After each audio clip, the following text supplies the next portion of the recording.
The Montana storm was a killer. Harold Wade knew it. Frozen and bleeding, he lay under a shallow rock, fading fast. The mountain lion's attack had left him shattered, miles from anywhere, his last hope dwindling like the light. He closed his eyes, accepting the bitter end. Then a low growl, not of the lion, cut through the blizzard. He blinked, and through the swirling snow, a silhouette formed at the mouth of his refuge. Before I continue, drop a comment telling me where you're listening to this from, and if you haven't subscribed yet, do it now. You won't want to miss the ending. The winter of Harold Wade's 72nd year had clawed its way into western Montana with a vengeance. Ice rimed every branch, and the wind, a living thing, howled down from the Rockies, stripping the warmth right out of a man's bones. Harold, a retired rancher who still ran a small, stubborn herd, knew these winters intimately. He'd seen them break younger men, and he'd lost his fair share of calves to the elements and to the wild things that roamed the bitter land. It was a cycle he understood, a harsh truth of survival. One afternoon, checking his fence line along the northern pasture, a chore he still insisted on doing himself despite the creaking in his knees, Harold spotted something unusual in the deep snowdrifts near a thicket of ponderosa pines. At first, he thought it was a downed deer, a common enough tragedy in such cold. But as he drew closer, his old eyes, squinting against the biting wind, made out a different shape.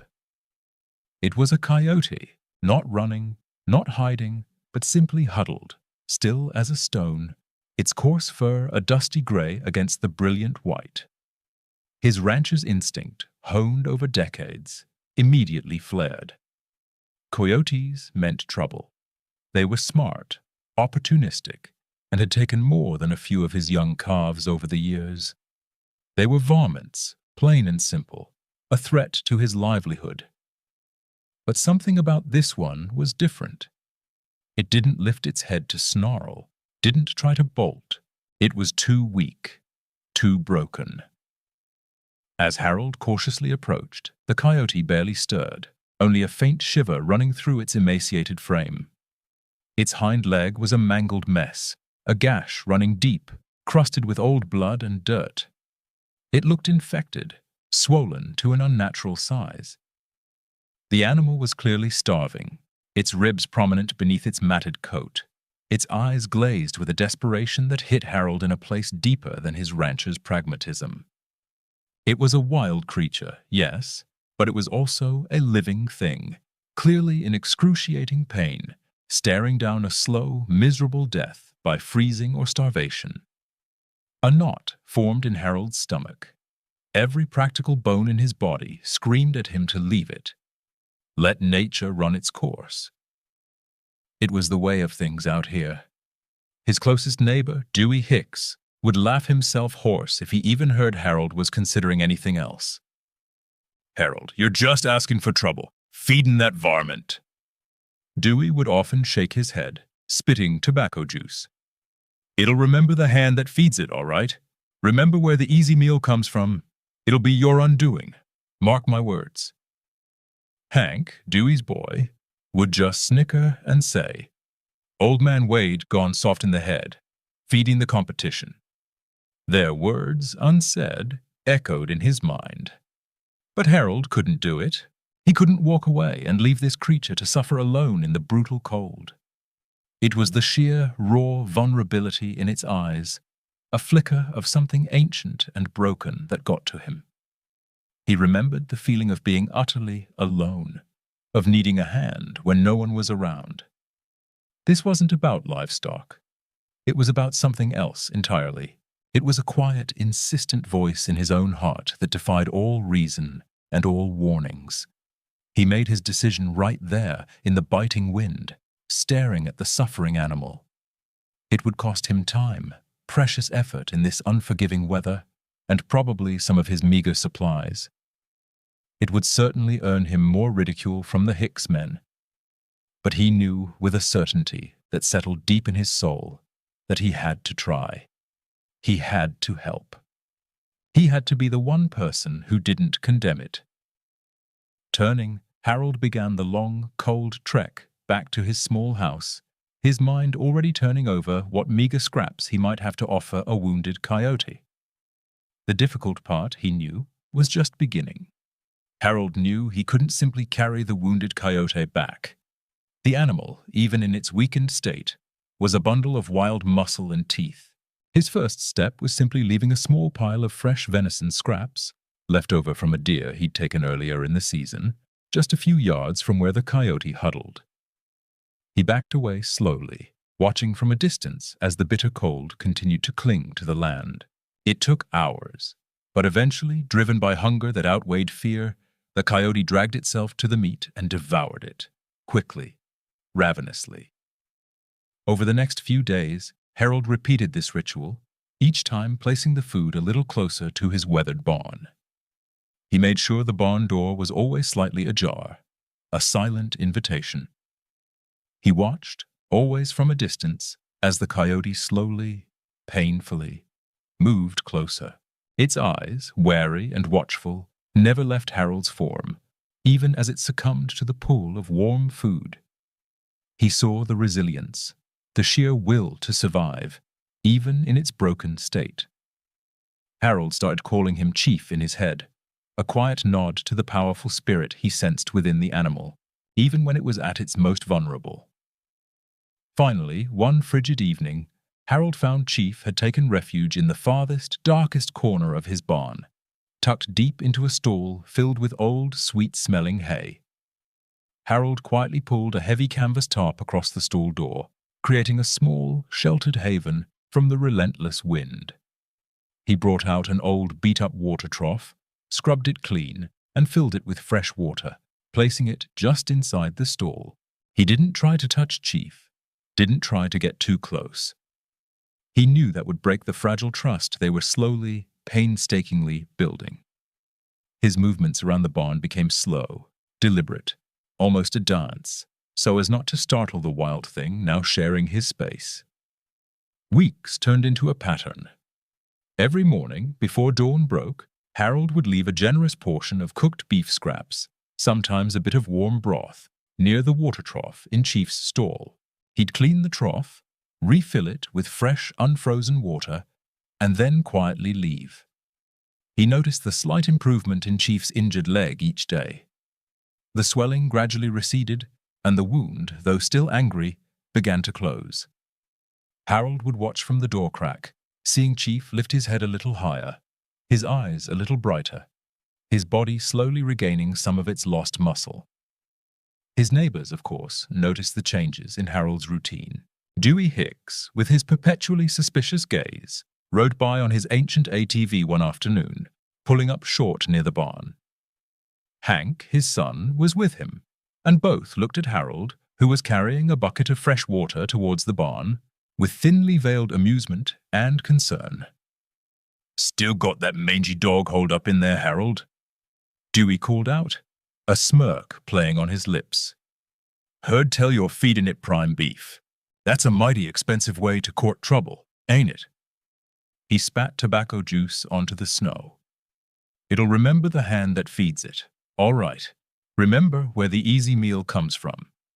It'll be your undoing, mark my words." Hank snickered. "Old man Wade gone soft in the head, feeding the competition. Dad always says." He nudged his father. Harold just sighed, a cloud of warm breath in the cold air. "He's not causing any trouble, Dewey. Just needs a bit of time to heal." "Time to heal, eh?" Dewey scoffed, shaking his head. "More like time to get comfortable before it makes off with your last calf, or worse. You wait, Harold. You'll wake up one morning and it'll be gone, along with a chunk of your pride, if not your livestock." Harold didn't argue. He just kept walking, the bucket heavy in his hand, a small, quiet understanding growing between him and the wild creature in his barn that no one else could see or would believe. He knew Chief hadn't tried to bite him, hadn't caused any real problems. The skeptics just couldn't imagine a different kind of relationship with the wild. As he gently poured the fresh water into the trough, he heard a soft, almost imperceptible rustle from the shadows of the stall. Chief was watching him, a silent sentinel in the dim light, and for a moment, Harold felt a warmth spread through him that had nothing to do with the fading winter sun. The weeks that followed Harold's silent invitation into the barn settled into a rhythm. Chief, still wary but driven by the healing of his leg and the constant offerings of food, grew stronger. Harold kept his distance, always.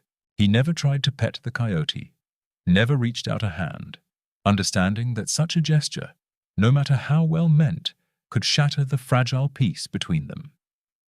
He simply left the food and water, spoke in low, gentle tones when he worked nearby, and trusted the animal's instincts. Slowly, Chief began to move with less pain, the wound on his leg scarring over, a testament to his own fierce will to live, and Harold's quiet help. It was late autumn, and the days were growing shorter, the air sharper, hinting at the harsh winter still to come.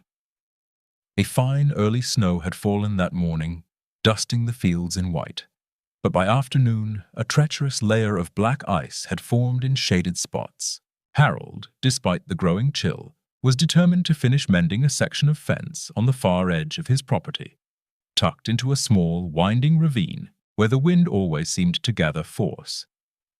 It was a good mile from the barn, a silent, solitary chore as most of his days were. He worked slowly, his old hands stiff with the cold, pushing new posts into the frozen ground. The sun dipped low, painting the sky in streaky purples and oranges, and a fine, almost invisible mist began to descend, making the world feel hushed and cold. As Harold started his trek back, carefully picking his way along a narrow, rocky path he knew like the back of his hand, he wasn't thinking of Chief. His mind was on the warmth of his wood stove, a hot cup of coffee, and the dull ache in his knees. He knew this path, every twist, every dip, but the early snow had hidden a patch of slick, unseen black ice on a flat rock. One moment, his boot was firm. The next, it was sliding out from under him with terrifying speed. Harold cried out, a short, sharp gasp as he fell hard, hitting his head against the frozen earth with a dull thud that made the world spin. Pain lanced through his skull, and he lay there, stunned and disoriented, the wind whistling a cold tune around him. He groaned, a soft, involuntary sound, his body shaking not just from the cold, but from the shock of the fall. He tried to push himself up, but his limbs felt heavy, unresponsive. He lay there for what felt like a long time, the cold seeping into his bones, his vision blurry. He was alone, truly alone. Then a movement. A shadow detached itself from the stand of pines that bordered the ravine. It was Chief. Harold blinked, trying to clear his vision. Chief had been watching him. The coyote moved slowly, cautiously, but with an undeniable purpose. Not with the slinking, fearful gait of a hunted animal, nor the aggressive stance of a predator. He simply walked, his healed leg moving with a fluid grace Harold hadn't seen in him before. Chief approached, not directly towards Harold, but circling him, a low, rumbling whine emanating from his chest. It wasn't a threat, Harold realized, but something akin to concern. The sound was raw, wild, but unmistakably soft. Chief stopped a few feet away, his amber eyes fixed on Harold's face. Then, with a sigh that seemed to settle the crisp air, he lay down. Just lay there, a silent, furry sentinel, watching. Harold, still dazed, managed to push himself to a sitting position, his head throbbing. He looked at Chief. The coyote didn't move, didn't flinch. He just watched, his breathing steady, a silent vigil in the deepening twilight. In that moment, Harold didn't feel fear, nor did he feel any sense of ownership over the wild creature. Instead, a profound understanding settled over him. It wasn't about meat or shelter anymore. It was a shared vulnerability, a quiet, wordless acknowledgement between two living beings in a vast, unforgiving wilderness. Chief wasn't just a coyote he'd saved. He was a presence, a witness, and for a long, cold moment, Harold wasn't alone. He felt a quiet warmth spread through him, a feeling deeper than the biting cold. He knew, without a shadow of a doubt, that Chief remembered. As winter reluctantly gave way to a hesitant spring, Chief's recovery was complete. His leg, though forever marked by a jagged scar, moved with the powerful, fluid grace of a truly wild animal. The gauntness had melted away, replaced by lean muscle, and his eyes, once dulled by pain and starvation, now held the sharp, intelligent glint of a seasoned hunter. Harold noticed the subtle changes first. The barn would be empty for longer stretches each day, then empty for full nights. Chief was reclaiming his territory, rediscovering the rhythms of the wild, and Harold knew, deep in his bones, that this was how it had to be. He continued to leave food out occasionally near the barn, a quiet offering, but he understood Chief was hunting his own. The last time Harold saw Chief up close was on a crisp, dew-laden spring morning. The new grass was a brilliant green, and the air smelled of pine and thawing earth. Harold was out checking on his small herd when he saw them. A flash of grey moving across his northern pasture, near the same stand of ponderosa pines where he had first found Chief. Only this time, Chief wasn't alone.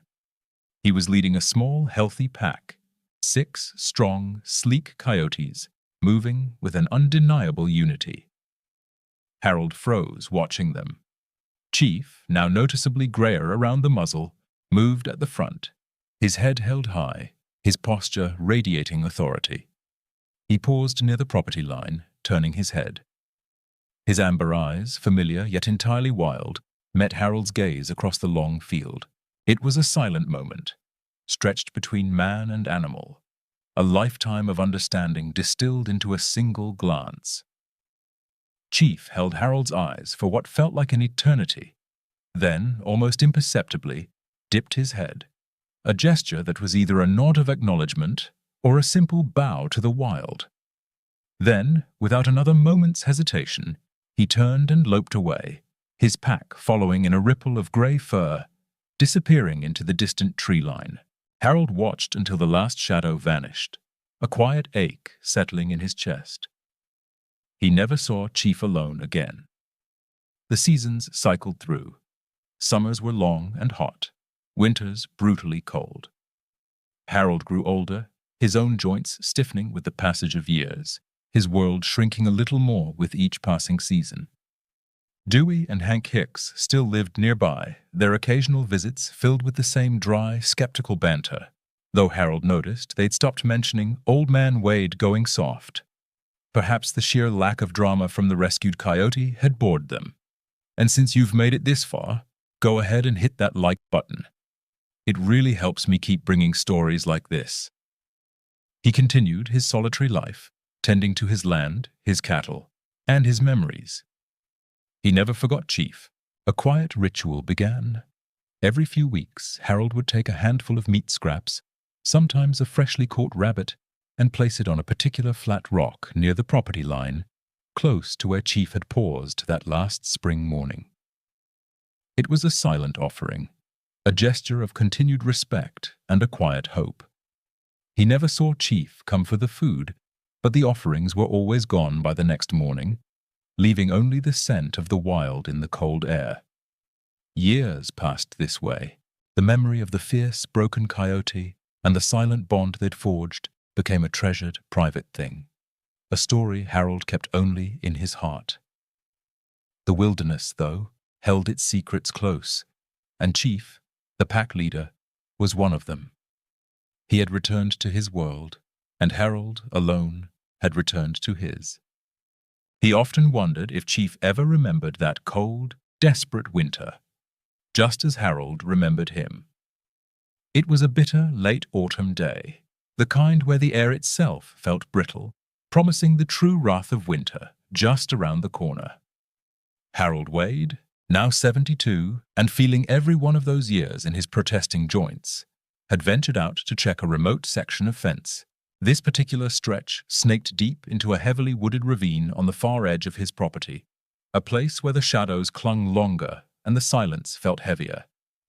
He told himself it was just one last chore before the really heavy snows made such treks impossible. But a part of him just loved the quiet solitude of it all, the feeling of the wilderness pressing in close. He was focused on a broken wire, his old hands fumbling with the pliers, when the sky above him began to shift, not slowly, like a normal weather front, but with an alarming swiftness, as if the mountains themselves had decided to unleash their fury.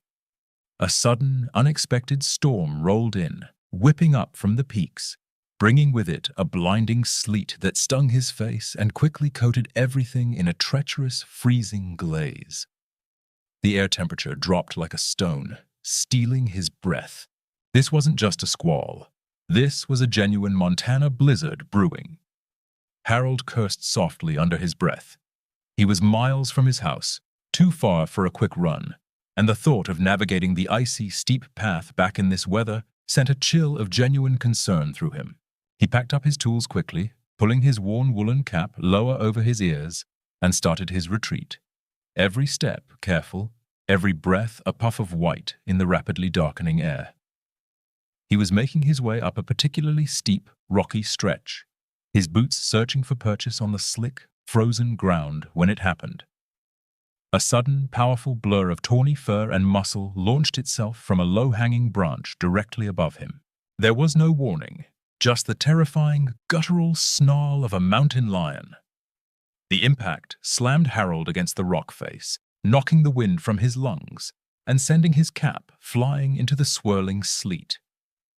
The cougar, likely a young male establishing its territory and driven by the same hunger the coming storm promised, was massive. Its claws raked across Harold's left leg, tearing through his denim, and then slashed his right arm as he instinctively tried to push it away. Excruciating pain exploded through him. He cried out, a raw, primal sound that was instantly swallowed by the wind. He fell hard, his head hitting a patch of ice-covered rock, leaving him dazed and spitting blood. The mountain lion lunged again, its powerful jaws snapping, but Harold, fueled by a lifetime of fighting for survival, scrabbled blindly for anything, his hand closing around a fallen branch, thick and heavy. With a desperate surge of adrenaline, he swung it, connecting with the cougar's head. The animal roared, a terrifying sound that echoed in the ravine, and recoiled, circling him, its eyes gleaming with predatory fury. Harold scrambled, using the branch as a shield, but he knew he was in deep trouble. His leg was burning, bleeding freely, and his arm throbbed with a sickening intensity. The cold was already setting in, biting at his exposed skin, seeping into his soaking clothes. He could feel the blood soaking his pants, sticking to his skin, and the disorientation from hitting his head made the world tilt. He knew with a certainty that turned his stomach cold that he couldn't make it back to the house. Not like this. Not with the storm escalating and the cougar, clearly not finished, still circling in the deepening gloom. His options narrowed one by one, swallowed by the increasing snow and the bitter cold. He couldn't stand, couldn't run. All he could do was crawl. He dragged himself, inch by agonizing inch, towards a shallow overhang of rock he remembered from years past, a small recess that might offer some meager shelter from the wind and sleet. Every movement sent fresh waves of pain through him, and his breath came in ragged gasps. The white landscape blurred, the trees seeming to spin around him. He finally reached the overhang, collapsing against the cold rock, shivering uncontrollably. The sleet was turning to proper snow now, fat flakes falling thick and fast, quickly erasing the tracks of the cougar and his own. He was bleeding, freezing, and utterly alone. His eyes fluttered, heavy with exhaustion and the creeping cold. He heard the whisper of the wind, the distant howl of a wolf perhaps, or maybe just the storm playing tricks on his fading senses. He slumped further, losing his battle against the profound cold, his world darkening as the snow continued to fall, burying him in its icy embrace. The cold was no longer just outside Harold. It was inside him. A heavy, dragging weight that pulled him down, numbing his raw wounds, muffling the world. He pressed himself further into the shallow rock overhang, but it offered little comfort from the relentless Montana blizzard. Snow, fine as dust, swirled in through the opening, dusting his face and settling on his bloodied clothes. His shivering had slowed, giving way to a more dangerous, profound cold that felt like silence settling deep in his bones. He could feel the sticky warmth of his own blood on his leg and arm, but even that sensation was fading, replaced by a dull, throbbing ache. The mountain lion's attack had taken so much out of him, leaving him broken and lost. He tried to think, to plan, to remember how far he'd crawled, but his thoughts were like snowflakes, individual at first, then blurring into an indistinguishable icy white. He knew he wouldn't make it. The realization was not sudden panic, but a slow, weary acceptance, a bitter taste in his mouth. He was miles from home, with nobody knowing where he was.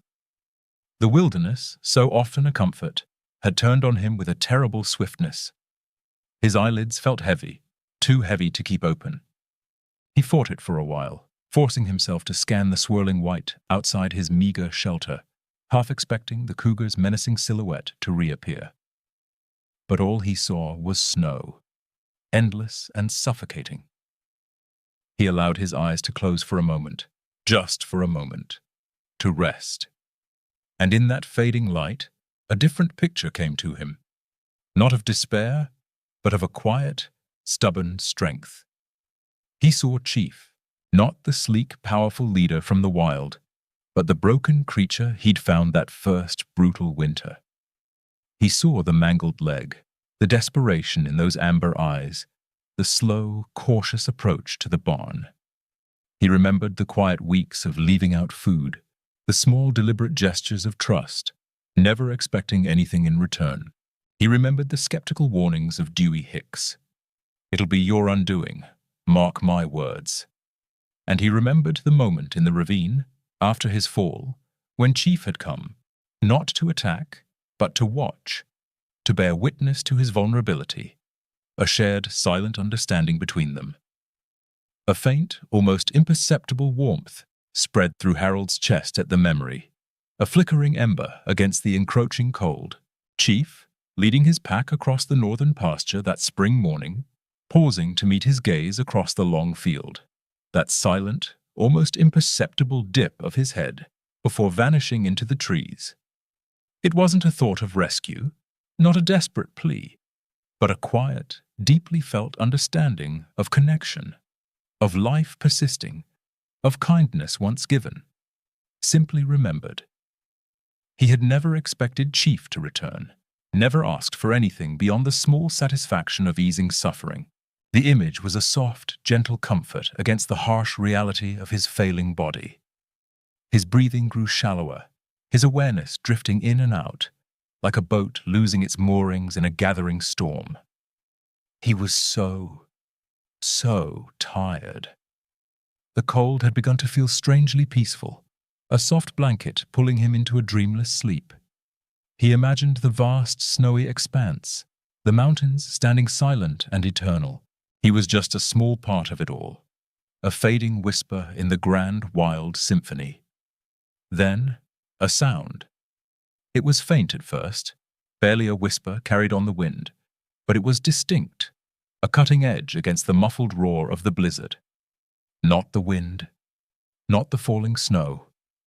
It was a guttural rumble, a low growl that vibrated through the frozen earth, followed by a sharp, piercing yip close by. It cut through the hazy fog of his fading consciousness, stirring something primal deep within him. He blinked, struggling to open his eyes, fighting against the crushing weight of sleep and cold. His heart, sluggish just moments before, gave a weak, confused thump. The sound was unmistakably animal, wild, just outside his rock shelter, and it wasn't the mountain lion. The low growl was closer now, not a phantom of the wind, but a raw, rumbling sound that pulled Harold back from the brink. He forced his heavy eyelids open, just a slit, enough to see through the swirling snow. The mountain lion, which had been circling back, a silent, deadly shadow in the blizzard, was no longer focused on him. Its ears were swiveling nervously, its head cocked, listening. A moment later, it reared up, its tawny fur bristling, a low snarl vibrating deep in its chest. It was reacting to the sound Harold had heard, a sound that now resolved itself into a chorus of barks and yips, echoing from the pine trees at the ravine's edge. Then, out of the blinding white, a shape emerged. Not one, but many. Lean, gray forms, moving with silent purpose through the falling snow. 6 of them. And at the lead, stepping into the mouth of the rock overhang, was a coyote. He was older now, his muzzle noticeably streaked with gray, his fur thicker, rime-frosted from the blizzard. But there was no mistaking him. It was Chief. The same steady amber eyes, the same undeniable dignity in his posture. Harold felt a flicker of warmth, an impossible, bewildered hope in his chest, so profound it almost hurt. Chief didn't immediately rush the cougar. Instead, he and his pack fanned out, forming a crescent moon shape between Harold and the mountain lion. They were a wall of bristling fur and watchful eyes. The cougar, powerful and aggressive as it was, paused, surprised. 6 against 1. It was a clear challenge, not a desperate fight, but a calculated, intimidating stand. The coyotes didn't charge. Instead, a chorus of growls, yips, and snaps erupted from them, a wave of sound that was both fierce and organized. They shifted their weight, moving just enough to keep the cougar herded away from Harold, a silent, furry blockade. The mountain lion snarled again, a frustrated, angry sound, but the odds were stacked. It was outnumbered, and these weren't just any coyotes. They were a unified, dominant pack, led by Chief, who stood closest to Harold, his eyes never leaving the larger predator. The cougar, surprised and assessing the collective threat, made its decision. With a final, disgusted snarl, it turned, a flash of tawny fur, and melted back into the swirling snow, disappearing as quickly as it had appeared. The immediate danger was gone. Silence descended, broken only by the howl of the wind and the soft panting of the coyotes. Harold, too weak to move, watched as Chief, now that the threat was gone, slowly approached him. There was no aggression, no wildness in his step towards Harold, only a cautious, almost hesitant movement. He came right up to Harold's side, nudging him gently with his nose. A soft whimper escaped Chief's throat, a sound Harold recognized from that first autumn evening in the ravine, a sound of wild concern. Harold managed to lift a trembling hand, barely, and Chief leaned into it for a moment, his fur surprisingly warm against Harold's numb fingers. The rest of the pack, meanwhile, didn't scatter. Instead, they formed a loose, protective circle around Harold and Chief, their bodies creating a vital buffer against the biting wind. Their combined presence, their sheer animal warmth, radiated outward, a small, living furnace in the heart of the blizzard. Harold could feel the cold begin to recede from his face, replaced by a faint, gentle warmth. Chief settled down beside him, his warm flank pressed against Harold's injured leg, his head resting on his paws, amber eyes still watchful, alert to every sound and movement in the raging storm. He occasionally lifted his head to give a soft lick to Harold's frozen cheek, a rough, warm touch that was both startling and deeply comforting. Harold felt a single tear track a path down his freezing face, not from pain, but from an overwhelming rush of emotion, a profound sense of gratitude. He was not alone. He knew with a certainty that reached into his very soul that Chief remembered, and he wasn't leaving him. Not again. The pack stayed, a silent vigil, their alert ears twitching in the wind, their steady breathing a soft rhythm against the storm's fury, guarding their human. Hours crawled by, each minute a fresh assault of cold and snow. Harold drifted in and out of consciousness, vaguely aware of Chief's warm fur pressed against him, The gentle, rough licks on his face, the silent, watchful presence of the pack around them. He was still bleeding, still freezing, but a flicker of life, stubborn and defiant, clung to him, bolstered by the strange, impossible warmth of the wild things. Back at Harold's small ranch house, concern was growing. The blizzard had settled in with a vengeance, the kind that could bury a man's hopes under feet of white. Dewey Hicks, Harold's closest neighbor, had been watching the darkening sky from his own window, a familiar knot of unease tightening in his stomach. Harold hadn't answered his phone, and his truck was still parked by the barn. Despite all their past banter, despite his warnings about Harold's softness, a genuine human worry began to gnaw at Dewey. "He should have been back by now, Hank," Dewey muttered to his son, who was helping him secure a loose shutter. "This ain't just a dusting. That old fool's probably out there chasing some stray calf in this mess." Hank, younger but just as familiar with the harshness of the land, nodded grimly. "He's got that stubborn streak. Maybe he's just holed up in the barn with that coyote he fed." He said it with a slight edge of amusement, but the concern in his eyes was real. Barn wouldn't keep him this long, Dewey decided, pulling on his heavy parka. "Grab the ATV. We're going to check the fence line. Start with that ravine he's always fussing over." The ride was treacherous. The ATV churned through drifts, the sleet stinging their faces, the wind howling its mournful song. Every tree was a ghost, every shadow a potential danger. They navigated by instinct and the dim glow of their headlamps, calling Harold's name periodically, their voices swallowed by the storm. Finally, after what felt like an eternity, as they rounded a particularly dense thicket of pines, the ATV's headlights cut through the swirling snow and illuminated a small rock overhang. And there, in the fragile light, was Harold. He was semi-conscious, huddled deep under the rock, shivering violently, his face pale and caked with ice. But what truly froze Dewey and Hank in their tracks, what made the breath catch in their throats, was not Harold's condition, but his company. Surrounding Harold, in a tight, protective circle, their fur matted with snow, their eyes glowing faintly in the headlight beams, were 6 coyotes. And closest to Harold, his body pressed against the old man's injured leg, was Chief. His muzzle, now distinctly gray, was resting on his paws, his amber eyes fixed on Dewey and Hank, watchful but not aggressive. The other coyotes, equally still, watched them with an intensity that sent a shiver down Hank's spine.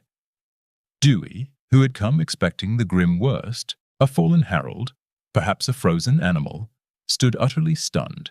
The varmints he had warned Harold against, the competition Hank had mocked, were not only there, but were actively guarding the old man, providing a living shield against the lethal cold. Their combined body heat, their very presence, had kept Harold from succumbing to the deep hypothermia that should have claimed him hours ago. "Well, I'll be," Dewey whispered, the words barely audible over the wind. All the mockery, all the skepticism, all the hardened rancher's wisdom about the wild evaporated in that impossible moment. Hank, too, stood in profound, speechless silence, his own assumptions shattering like ice underfoot. The image of the pack, the very creatures of the wild, protecting the man who had shown one of them kindness, defied every logical explanation they had. They moved slowly, carefully, approaching the scene. As Dewey stepped closer, Chief lifted his head, gave a low, soft whine, a sound of wild concern, not warning. And then, with a final lingering glance at Harold, he nudged the old man gently with his nose. Then, as if on an unspoken signal, he turned and silently led his pack away, disappearing into the swirling snow as quickly and quietly as they had arrived, leaving only paw prints as evidence of their impossible vigil. Dewey and Hank rushed to Harold's side. They got him onto the ATV, wrapping him in every blanket they had, starting the slow, agonizing journey back to warmth and help. Harold, barely able to speak, his voice raspy with cold and exhaustion, managed to lift a trembling, icy hand towards the direction where Chief had vanished. "It always remembers," he whispered, his eyes distant, filled with a quiet knowing. Kindness, given freely, always finds its way home. If this story moved you, subscribe to the channel, leave a like, and share it with someone who needs to hear this today. Your support is what brings these stories to more people.